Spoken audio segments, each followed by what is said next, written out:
বিহারিন বাইদা, আর একটা নূরের রেশমি যে তরমাল ওই যে জান্নাতের মধ্যে থেকে বান্দার সামনে নিয়ে আসে। সুবহানাল্লাহ কর। আর আল্লাহর বান্দাকে বলতে থাকি, বান্দারে উখরুজি রাদিয়াতাম মারদিয়া, আল্লাহর রাজির জন্য, আল্লাহর সন্তুষ্টির জন্য এই রুমালের মধ্যে তুমি চলে আসো। যারা ইমানদার তাদের মৃত্যুর সময় আল্লাহর পক্ষ থেকে সম্মান আছে কিনা জোরে বলেন।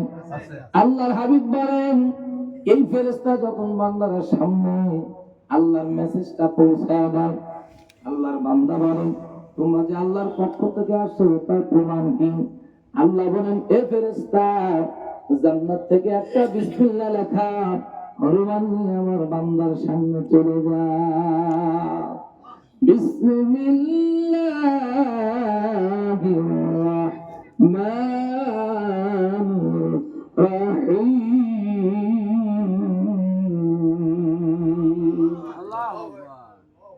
বিসমিল্লাহ তো এখন আমরা পড়তেছি, কিন্তু বাড়িতে যাওয়ার পর আর কোনোদিন কোরআন খুলে দেখি না।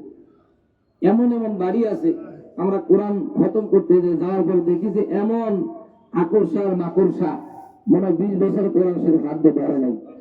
আছে কি না জোরে বলেন? আছে। কোরআন যদি এই অবস্থা, তোমার ঘরের মধ্যে যদি কোরআন যদি চালু না থাকে, তুমি যতই মুসলমান দাবি করো, তোমাকে মুসলমান মানায় না। কিয়ামত পর্যন্ত কোশ্চেন কালে তোমার ঘরে বরকত আসবে না। আসবে কি? কোরআন পড়তে হবে। কোরআন ঘরে রাখার জন্য না, পড়ার জন্য। কিসের জন্য? কোরআন হলো পড়ার জন্য। তার কারণ হলো কোরআনটা হলো ঐশী বাণী, আল্লাহর বাক্য, আল্লাহর ভাষা কোরআন। সুবহানাল্লাহ বলেন। আল্লাহর হাবিব বলেন, এই কোরআন যখন মানুষ তেলাওয়াত করতে থাকে, আল্লাহর রহমতের ফেরেশতারা বান্দার জন্য শুধু মাগফিরাত কামনা করতে থাকে। বাল হুয়া কুরআনুন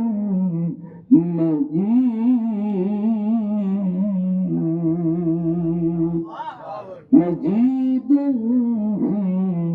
লাওহিন মাহফুজ।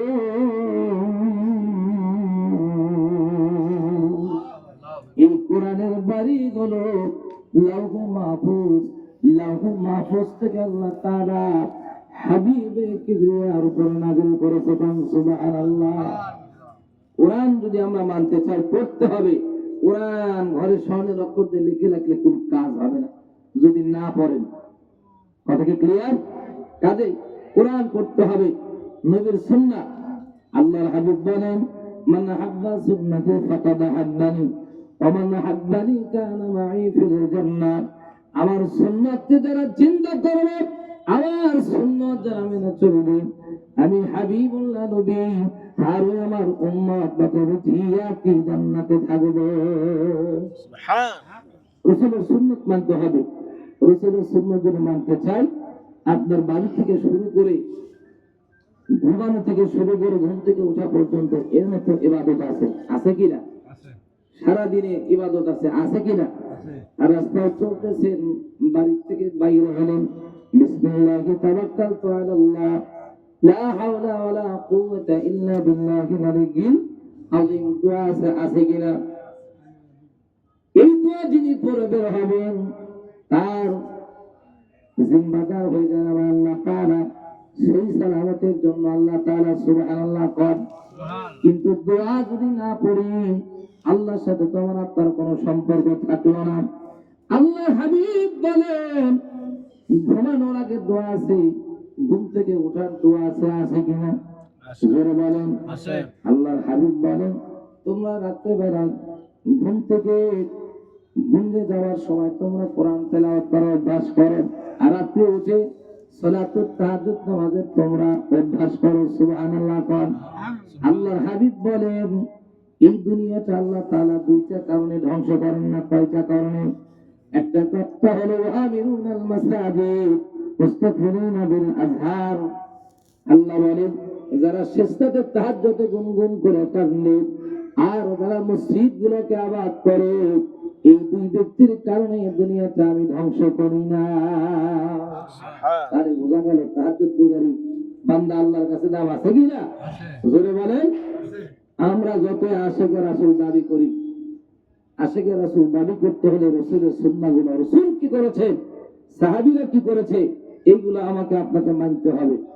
একটু দরুদ পড়ুন, আল্লাহুম্মা সাল্লি আলা সাইয়্যিদিনা মাওলানা মুহাম্মদ ওয়া আলা আলি সাইয়্যিদিনা মাওলানা মুহাম্মদ।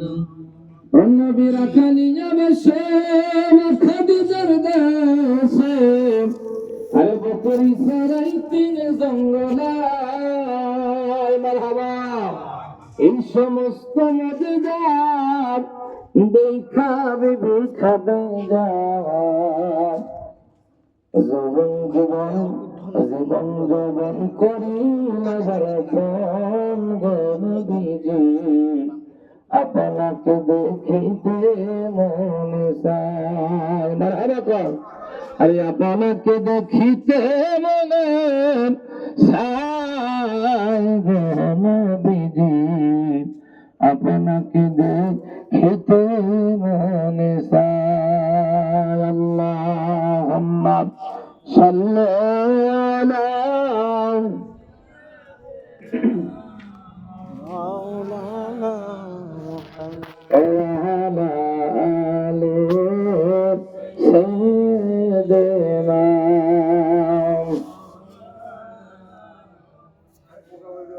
আল্লাহুম্মা সাল্লি আলা সাইয়্যিদিনা মুহাম্মদ, আল্লাহুম্মা সাল্লি আলা محمد نبينا شافينا مولانا محمد،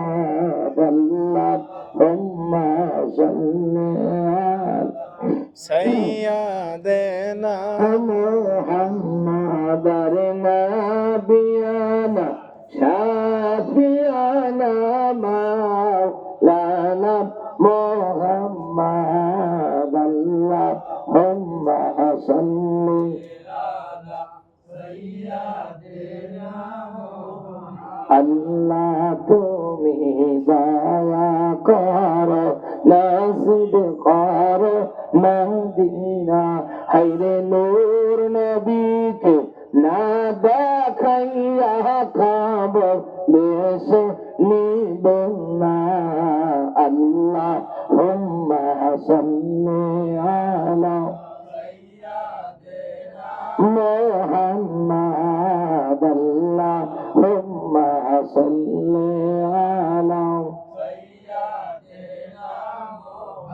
মাদার নাবিয়ানা শাফিয়ানা মাওলানা মুহাম্মদ, আল্লাহুম্মা সাল্লি আলা সাইয়্যিদিনা মুহাম্মদ, আল্লাহুম্মা সাল্লি আলা সাইয়্যিদিনা মুহাম্মদ। নবিয়াসিন কানে শুনি চোখে কেন দেখি না, হায়রে নূর নবীকে না দেখাইয়া কবর দেশে নিব না। আল্লাহুম্মা সাল্লি আলা মুহাম্মদ, আল্লাহুম্মা সাল্লি আলা মুহাম্মদ নাবিয়ানা শাফিয়ানা মাওলানা মুহাম্মদ, আল্লাহুম্মা সাল্লি আলা মুহাম্মদ, আল্লাহুম্মা সাল্লি আলা মুহাম্মদ।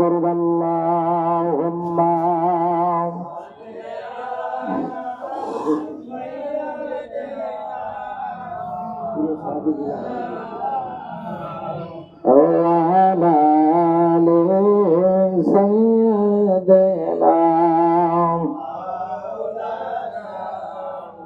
সম্মানিত হাজিরিন, গভীর মনোযোগ কান্দা লাগাই। আমরা যে 5 ওয়াক্ত নামাজ আল্লাহ যে দিয়েছেন, এটা লাভ না লস? জোরে বলেন, লাভ না লস? এ বন্ধু, 5 ওয়াক্ত নামাজ, এই 5 ওয়াক্ত নামাজের পিছনে আল্লাহ 5টা বরকত রেখে দিয়েছেন। সুবহানাল্লাহ বলেন। আল্লাহর হাবিব বলেন, যারা ফজর নামাজ পড়বে জামাতের সাথে, এই ব্যক্তির চেহারায় আল্লাহ তাআলা উজ্জ্বলতা দান করবে। সুবহানাল্লাহ। আল্লাহর হাবিব বলেন, যারা জোহরের নামাজ কাজা করবে না, জামাতের সাথে আদায় করবে, আল্লাহর হাবিব বলেন, আল্লাহর জন্যই যারা নামাজ আদায় করবে, লোক দেখানোর জন্য না, আল্লাহর হাবিব বলেন, তার রিজিকের কোনো অভাব হবে না। আর যিনি আসর নামাজ পড়বে, আল্লাহর পক্ষ থেকে আল্লাহ গায়বী ভাবে অটোমেটিকলি তার শরীরে এক ধরনের একটা শক্তি দিয়ে দেবে। সম্মানিত হাজিরিন, এই বাংলার জমিনে যারা ইসলাম নিয়ে আসছেন, হযরত শাহজালাল রহমাতুল্লাহ আলাইহি নাম শুনছেন নাকি আপনারা? এই যে সিলেটের জমিনে মুসলমানদের সংখ্যা ছিল কম, আর রাজা গৌর গোবিন্দ এই নাস্তিকের সংখ্যা ছিল বেশি। বেশি কিনা জোরে বলেন? হযরত শাহজালাল রহমাতুল্লাহ আলাইহি উনি ইসলামের দাওয়াত দিচ্ছিলেন, কলেমার দাওয়াত দিচ্ছিলেন। লোক সংখ্যা 12 জন, মতান্তর আপনার 13 জন কিতাবের মধ্যে আছে। আল্লাহ শাহজালাল রহমাতুল্লাহ আলাইহি ওনার হাতে মানুষ ইসলাম ধর্ম কবুল করতেছে, দলে দলে মানুষ মুসলমান হয়ে যাচ্ছে। এমন সময় রাজা গৌর গোবিন্দ একটা চিঠির মধ্যে লিখে দিলেন, ও শাহজালাল, ও ফকির, ও ফকির, বিদেশি ফকির, আমার একটা শর্ত আছে। এই শর্ত যদি তুমি পূরণ করতে পারো, আমি কথা দিলাম আমরা তোমার কাছে মুসলমানিত্ব নেব, মুসলমান হয়ে যাব। এই চিঠির মধ্যে লিখে দিল, আমার কাছে আমার রাজ দরবারে 1 নয় 2 নয় 8.5 মণ ওজনের একটা তীর, একটা ধনুক আছে। এই ধনুক যদি তোমরা যে কোনো একজন মারতে পারো, আমরা সবাই মুসলমান হয়ে যাব।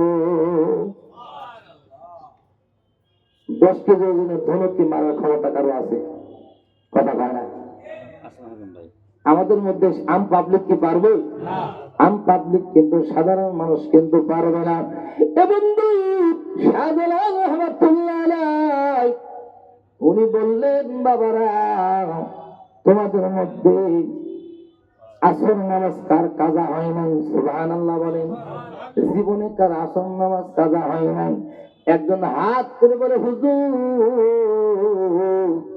আমার যেদিন থেকে ইসলাম কবুল করেছে আমি বুঝতে শিখেছি, ওই দিন থেকে আমার আসর নামাজ একদিনের জন্য কাজা হয় না। আমরা যে কয়জন বসেছি, আসর নামাজ জীবনে কয়দিন কাজা হয়েছে এটা যদি হিসাব করি, সেকেন্ড কেউ হবে না, ফার্স্টই বেশি হবে। কথা পায় না।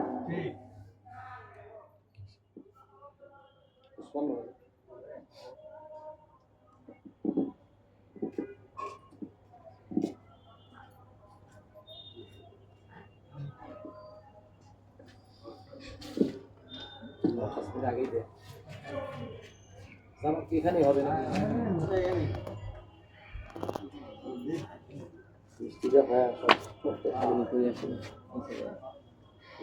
মালিকের দয়া।